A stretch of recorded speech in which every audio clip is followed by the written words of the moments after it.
CPM സംസ്ഥാന secretary MV ഗോവിന്ദന്റെ സാന്നിധ്യത്തിൽ ചേർന്ന കൊല്ലം ജില്ലാ കമ്മിറ്റി യോഗത്തിൽ നിന്ന് ഇറങ്ങിപ്പോയി ജില്ലാ സെക്രട്ടേറിയറ്റ് അംഗം. പൊതുസമ്മതനല്ലാത്ത വ്യക്തിയെ മേയറായി ഉയർത്തിക്കാട്ടിയത് കോർപ്പറേഷനിൽ തിരിച്ചടിയായെന്ന CPM റിപ്പോർട്ടിൽ പ്രതിഷേധിച്ച് VK അനിരുദ്ധനാണ് ഇറങ്ങിപ്പോയത്. പരാമർശങ്ങൾ തനിക്ക് അപമാനകരമാണെന്നും സജീവ രാഷ്ട്രീയം ഉപേക്ഷിക്കുകയാണെന്നും പ്രഖ്യാപിച്ചായിരുന്നു അനിരുദ്ധന്റെ വൈകാരിക പ്രതിഷേധം. തദ്ദേശ തെരഞ്ഞെടുപ്പിൽ കൊല്ലം കോർപ്പറേഷനിലെ പരാജയ കാരണം വിലയിരുത്തുന്ന റിവ്യൂ റിപ്പോർട്ടിലെ പരാമർശങ്ങളിൽ പ്രതിഷേധിച്ചായിരുന്നു VK അനിരുദ്ധന്റെ ഇറങ്ങിപ്പോക്ക്. സംസ്ഥാന സെക്രട്ടറി MV ഗോവിന്ദന് പുറമെ കേന്ദ്ര കമ്മിറ്റി അംഗങ്ങളായ മന്ത്രി KN ബാലഗോപാൽ, പുത്തലത്ത് ദിനേശൻ എന്നിവരുടെ സാന്നിധ്യത്തിലായിരുന്നു യോഗം. പാർട്ടി ജയിക്കുമെന്ന് കണ്ട് നേതാക്കൾ കൂട്ടത്തോടെ മത്സരിക്കാനിറങ്ങി. നേതൃനിരയിലേക്ക് ഉയർത്തിക്കാട്ടപ്പെട്ടവർ സ്വീകാര്യരുമായിരുന്നില്ല.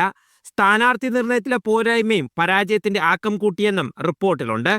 ചർച്ചയിൽ വൈകാരികമായി സംസാരിച്ച ശേഷമാണ് അനിരുദ്ധൻ ഇറങ്ങിപ്പോയത്. താൻ തീർത്തും ജനപ്രിയനല്ലാത്ത ആളാണോ എന്ന് ചോദിച്ച അനിരുദ്ധൻ നാടകം കണ്ടും കഥാപ്രസംഗം കേട്ടുമാണ് താൻ പാർട്ടിയിലേക്ക് ആകർഷിക്കപ്പെട്ടതെന്നും പറഞ്ഞു.